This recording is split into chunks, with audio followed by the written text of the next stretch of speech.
Olá pessoal, tudo bem com vocês? Sejam todos muito bem-vindos aqui ao Clube dos Dividendos. Eu sou Bruno Mazzoni e no vídeo de hoje eu vou trazer um papo curiosidade para vocês. Então não vai ser uma análise sobre uma ação específica, tá? Ou sobre algumas ações, setor específico, mas sim curiosidade sobre duas bolsas importantes para o nosso mundo, sem dúvida nenhuma, Ibovespa e também o S&P. Então quais serão as pautas do vídeo de hoje, pessoal? Eu vou comentar um pouquinho sobre a dinâmica dessa frustração atual, que é natural, dos integrantes, acionistas, investidores, principalmente de bolsa de valores em renda variável, especificamente em ações, estão vivendo pós-início do nosso corte de juros Selic pelo BC, nas reuniões do Copom. Então vou comentar um pouquinho sobre o gráfico que está na telinha, que é Selic em verde versus curva de juros futura, com vencimento em 2027 aqui especificamente, e nós vamos comentar sobre os Estados Unidos e o momento do ciclo monetário por lá e a curva versus também o Fed Funds, que é a Selic. Então, os Treasuries de 5 anos, os rendimentos deles versus o Fed Funds, o efetivo ali mais ou menos hoje em 5,33%. A gente vai comentar sobre essas curvas, pessoal, para entregar para vocês um post do Heitor Paiva, que já esteve aqui presente em alguns vídeos aqui do canal, então sempre vou falar para vocês um pouquinho da credibilidade para o Heitor. A gente vai falar sobre este gráfico que comenta sobre o vencimento de títulos de dívida, tá? E a quantidade desses vencimentos para os próximos 2 anos e, no caso dos Estados Unidos, via estudo de curva de juros, esses vencimentos, quando rolados, né, quando a empresa tem que fazer uma nova dívida em cima da passada, rolar a dívida, essa dívida será rolada em um nível muito maior de juros. E a gente vai comentar sobre bolsa. Por que bolsa continua subindo? E aí vamos para aquele gráfico bonitão, sem antes dar crédito aqui para a jornalista específica que postou e fez esse gráfico aqui bonitão sobre a concentração do S&P e também a concentração do Ibovespa vai vir a reboque. Pessoal, comentarei aqui sobre a concentração do Ibovespa utilizando um gráfico da Economática. Certo, pessoal? Então o papo de hoje, ele é sim um pouquinho de curiosidade, mas traz para vocês, né, um esclarecimento muito sobre bolsa não é PIB, nem aqui no Brasil, e tão quanto nos Estados Unidos. Eu vou tentar dar uma cornetada para vocês. No mais, considere se inscrever, ative as notificações. Eu sou Bruno Mazzoni, analista CNPI técnico, e aqui no Clube dos Dividendos são pelo menos 2 vídeos por dia, pessoal. Então, o primeiro gráfico que eu quero mostrar é primeiro aquele gráfico clássico, onde temos a Selic, eu vou dar o zoom para vocês aqui, tá? A Selic na trajetória dela ao longo dos últimos 6, mais do que 6, pessoal. 10, 11, 12, aproximadamente aqui um ano e meio, 18 meses. Então a nossa Selic subindo fortemente, tá? Até agosto de 2022. E aí sim, a partir de agosto de 2022 a gente percebe essa linha ficar horizontal da Selic. Tá? Horizontal da Selic. Beleza? E em determinado momento, esta curva de juros que é em candles, que eu estou mostrando, que é a curva de juros com vencimento em 2027, ou seja, quanto que a Faria Lima está precificando a nossa Selic lá no final de janeiro de 2027, tá? Perceba que quando um encontrou o outro, ou seja, tanto curva quanto taxa se encontraram, tivemos ali a ancoragem. O Roberto Campos não está mais atrás da curva, nem na frente da curva, em relação a esse vértice, que é o 2027, o vencimento de 2027. Primeira coisa que eu quero comentar com vocês, pessoal, percebam que tá, a curva, a Selic, da reunião de agosto de Copom até a reunião de agosto de 2023, ou seja, de agosto 22 a agosto 23, a Selic se manteve inalterada. E vejam que a curva de juros, por sua vez, Selic, ela se movimenta com as reuniões do Copom, do Conselho Monetário Nacional, enquanto que a curva de juros, pessoal, é precificada a mercado. Então, é volatilidade de mercado precificada pela Faria Lima, sempre digo para vocês isso. Tá? Percebam que a curva de juros oscilou muito desde a estabilização dos juros em si. Tá? E mesmo em um momento onde a curva esteve horizontal, a Selic esteve parada, nós tivemos fechamento e abertura. Fechamento e abertura, mesmo com a Selic estabilizada. E de repente nós tivemos um baita de um fechamento. Até este ponto vertical, essa linha vertical, que é a segunda legenda que eu quero mostrar para vocês nesse vídeo, que é ali entre 20 de junho a 20 de julho, tá? Onde nossa curva de juros tá? Acompanhando harmonicamente o corte da Selic. Então nós tivemos o melhor momento da Bolsa. Qual foi ele, pessoal? Ou a manutenção do nossos juros, tá? Com fechamento da curva, ou melhor ainda, fechamento dos nossos juros, corte dos nossos juros com o fechamento da curva.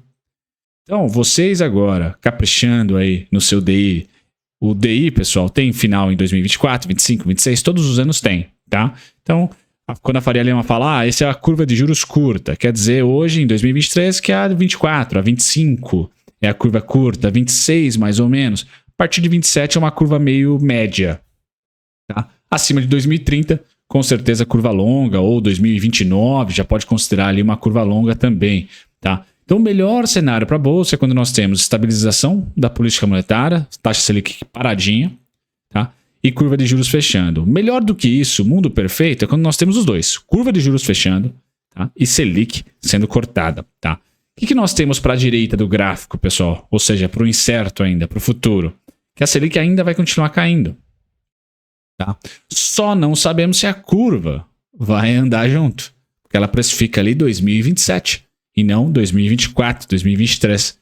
Como é a próxima reunião do Copom, é em novembro. Tá? Então, 2023. Se eu não me engano, em novembro, me perdoe. Tá? E aí, a última fala minha sobre esse gráfico, pessoal, é porque da frustração. Né? Nós tivemos aqui, apesar do corte de juros continuar de agosto ou de junho para cá, ali em julho a curva parou de fechar. E em agosto começou a abrir. Tá? E apesar da Selic então fechar, a curva abriu. E a Bolsa acabou não performando muito bem, não porque o ciclo de juros não teve efeito, pessoal, mas o CDI, ou seja, as empresas que se financiam ali dia a dia, semana a semana, tem que rolar dívida mês a mês, elas viram essa curva, essa dívida ficar mais cara, mesmo com o Selic caindo. As empresas que se financiam mais para longo prazo, pessoal, essa curva de juros aqui, 27, pouco fez, pouco faz, a depender do vencimento dessas dívidas. Aí tem que entrar lá no balanço da companhia, de maneira idiosincrática, e ver quando que vence ali, debêntures, quando que vence a maneira pela qual ela resolveu se financiar, os financiamentos, duplicados, etc. Tá? E a partir desses vencimentos, aí você fala, aquela empresa ali ela é mais sensível ao DI 27, é mais sensível ao DI 28, mais sensível ao DI curto ou longo, tá? Porque a necessidade dela se financiar e o prazo, tá? É que vão ditar o quão exposta ela está a uma curva de juros versus a Selic, por exemplo, tá? Então é bem legal estudar isso, ver o porquê. Então tem sempre um porquê. Lógico que olhar no retrovisor é muito mais fácil, pessoal. Mas aqui no canal a gente acaba comentando sobre curiosidades. Então por que, se vocês me perguntassem, por que a Bolsa não subiu de maneira em linha reta com os cortes da Selic de 13,75 para 12,75? Por causa da curva, pessoal. E essa curva de juros, pessoal, eu tenho a minha opinião aqui, não é uma verdade.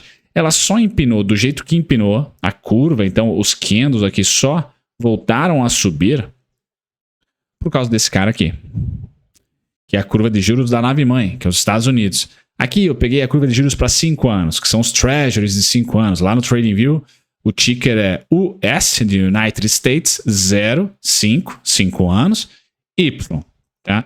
Yields. Porque se vocês não colocarem o Y, vocês vão para os títulos, tá? Que é o inverso. Título cai quando a curva sobe, tá? Quando os yields sobem, yields caem quando os bonds sobem, tá certo? Então aquele valor de face versus juro, aquela coisa clássica. E nós estamos vendo que os Estados Unidos, por sua vez, ainda não tiveram no seu ciclo monetário um fim. Né? O Fed, por si só, ele está à frente da curva. Tá? Então a Faria Lima deles, o Wall Street, está precificando lá uma curva daqui a 5 anos em 4,71. E hoje, 2023, o Fed efetivamente é um intervalo, diferente da Selic, né, que é um juro específico. O Fed é um intervalo, né, de 5,25, 5,5, etc. Hoje a taxa específica do Fed, né, mais ali de execução e tal, é de 5,33, tá? Então o mercado está precificando o corte de 5,33 para pelo menos 4,75, 4,50, o intervalo de 4,75, 4,50, tá? Mas vejam a tendência dessa curva de juros do Fed Funds. de Fed a Fed, de FONC a FONC, da reunião deles lá por reunião, está subindo. Recentemente, manutenção. Tá? Recentemente, manutenção. Tá? Enquanto que a curva de juros, por sua vez, não. Está subindo. E mesmo assim, você vai olhar e vai falar, putz, cara. E o S&P subiu junto com a curva de juros. Porque a curva de juros está subindo desde maio nos Estados Unidos. E o S&P mandou bala. Tá? E aí nós vamos ter que mergulhar um pouquinho mais a fundo. E eu vou trazer antes do mergulho, que não deixa de ser um mergulho também, tá? Esse post do Heitor Paiva, onde ele pega um post de um tweet muito bom, né? De um Twitter muito bom, que é o Game of Trades, Game of Trades, tá? É muito bom. Sigam também o Game of Trades no Twitter, assim como o Heitor Paiva. Heitor Paivi, com V mudo aqui, é onde eu peguei. Então, segundo, ele dá uma tradução pra gente que facilita, né? 9% dos títulos norte-americanos estão programados para vencer nos próximos 2 anos. Trata-se do nível mais alto desde a crise financeira, tá? O problema é que a taxa de juros elevadas tornarão o refinanciamento mais custoso. O ciclo da dívida não parará de crescer. O que ele quer dizer com isso? As empresas que se financiaram em 2020, 2021, 2022, pessoal, estão com esses financiamentos, as debêntures aí, para vencer nos próximos 2 anos. E esse nível de empresas, de quantidade de empresas que têm dívida para vencer nos próximos 2 anos, tá? Essa porcentagem em relação ao total de empresas é o mais alto desde 2008, desde a crise financeira. Então é isso que esse gráfico está dizendo. Ou seja, nos Estados Unidos, nós tínhamos uma Fed Funds de próximo a 0% em 2020 e agora está em 5,33%. Quem se financiou em 2020 a 0, tá? Agora, vendo a sua dívida vencer, precisando fazer um novo financiamento para manter suas operações, investir, etc., vai ter que fazer um financiamento em 2023, ou seja, 3 anos depois, 4 anos depois, a depender de quando ela iniciou esse financiamento. Tá? Tô pegando 2020 como o início só para dar um norte. Tá? Ela vai ter que refinanciar agora 5,33. Então, 5 vezes mais caro ficou o capital da empresa que pegou a 0 e agora está pegando a 5,33. Se ela pegou a 1, se ela pegou a 2, pessoal, é o dobro ou mais do que o dobro. Se ela pegou a 3, não é o dobro, mas se ela pegou a 2, é o dobro. Mais do que o dobro. Ficou caro esse financiamento, esse refinanciamento. Então, esse tipo de dado, infelizmente, não tem no Brasil, mas é por causa disso que nós estamos vendo um número recorde nos Estados Unidos de empresas pedindo falência. Tá? Por quê? Não é porque a operação dela deixou de ser potencial no futuro, mas é que o curto prazo está cobrando um juro que é inviável para ela, porque ela ainda não é lucrativa, ou se é muito pouco.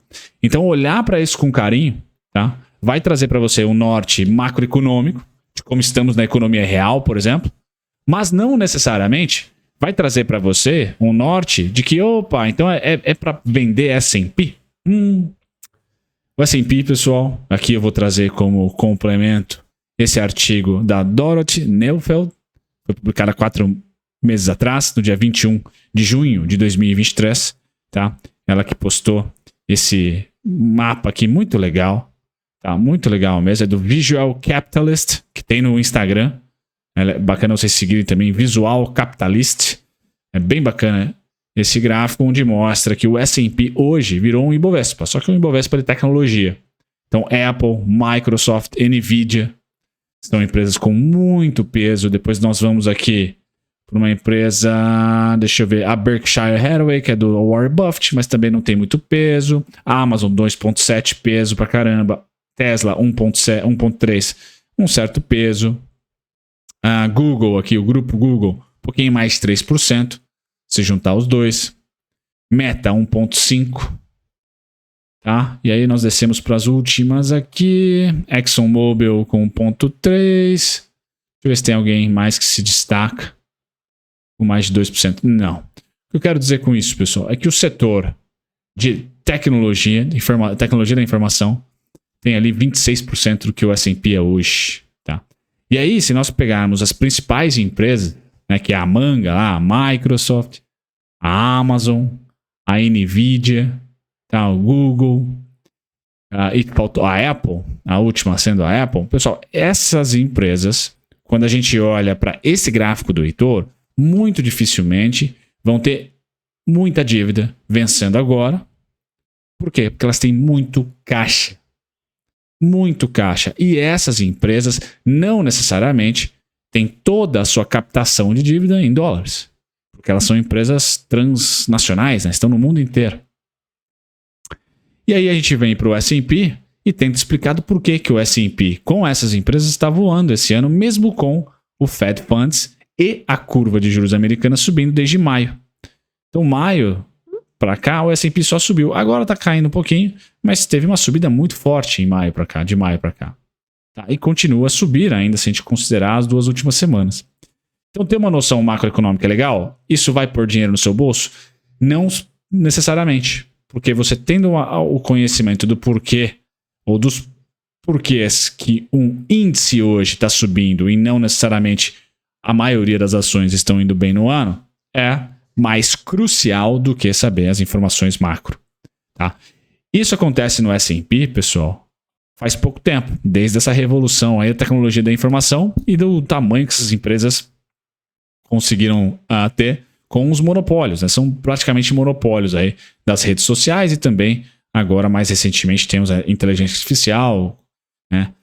E coisas que podem vir em desdobramento disso. Então, essa curiosidade legal para tentar explicar um pouquinho do porquê que esse mercado não para e está subindo mesmo com a Fed Funds subindo para caramba, enquanto que o Ibov, a gente pode comentar que cedeu desde 2021 para cá, cede, mais harmoniosamente com a nossa alta de juros, e que com esse ceder a gente tem que olhar não só para a nossa alta de juros, mas também para o preço de commodities, que depreciaram de 2021 para cá, tirando o petróleo, né, que teve a crise entre a guerra entre Rússia e Ucrânia.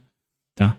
Então o Ibovespa é mais do que juros, mas é muito juros ali precificando o Ibovespa, e que recentemente você não estaria tão frustrado assim com a queda. Por quê? Porque você conseguiu visualizar que, opa, o DI abriu, a curva de juros abriu, depreciando o Ibovespa.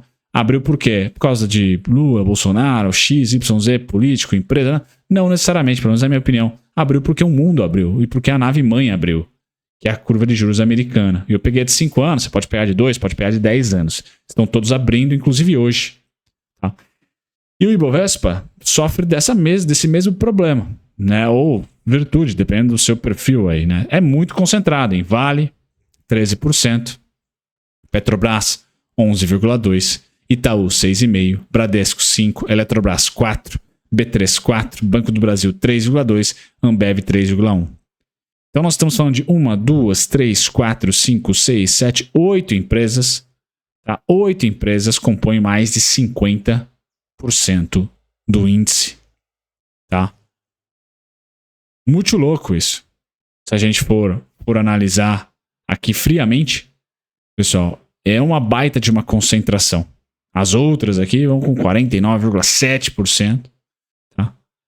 Então a gente, sabendo disso, bolsa não é PIB, olhando para o ciclo monetário, a gente também pode pescar algumas informações importantes da economia real, como essa aqui que o Heitor compartilhou, do Game of Trades, né, que eu acho que é muito legal. Então, para 2024, pessoal, tanto no Brasil como na gringa, como você vai saber se a empresa vai apanhar pra caramba, com o Fed Funds continuando alto, né, com a Selic americana continuando alta, ou com a nossa Selic continuando alta aqui? Tem que entrar dentro do balanço da companhia e ver os financiamentos e ver o quê? O principal, que é o prazo.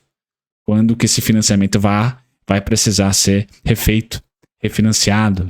Tá? E se é que a empresa precisa refinanciar? Às vezes é um investimento específico, como o projeto Puma da Klabin, e ela já financiou ali, não vai precisar rolar essa dívida, porque acabou uma vez paga, não precisa, não tem um outro Puma vindo ali. Mas quando esse financiamento é para o operacional, tá? Para o giro da companhia ali, há necessidade de ser refeito. E é aí que bate nas empresas de varejo, é aí que bate nas empresas de construção civil, é aí que bate nessas empresas mais sensíveis a juros. Tá? E isso faz toda a diferença para você, que está alocando, ficar menos emocionado, assim, vamos assim dizer, e mais pragmático, mais a par do que está acontecendo em relação ao ciclo de crédito, ciclo de juros, custo de crédito e quem apanha mais, quem apanha menos. Então, para finalizar, pessoal, bolsa não é PIB, olhar juros, olhar a maturidade desses juros, quando eles vencem, quais são os tipos de dívida que a sua empresa que você investe optou por fazer. E saber que bolsa é muito mais do que o valuation ali, ou análise técnica, ou o fluxo de caixa descontado. Tá? É também você ficar craque aí em ciclo de juros, de dívida e coisas afins. Certo, pessoal? Então é um vídeo curiosidade. Espero ter contemplado aí, adicionado para vocês aí algumas dicas para construir melhor aí o seu bloco de informação. Para, obviamente, o objetivo é sempre investir melhor. Certo, pessoal? Um grande abraço. Até o próximo vídeo. Tchau, tchau.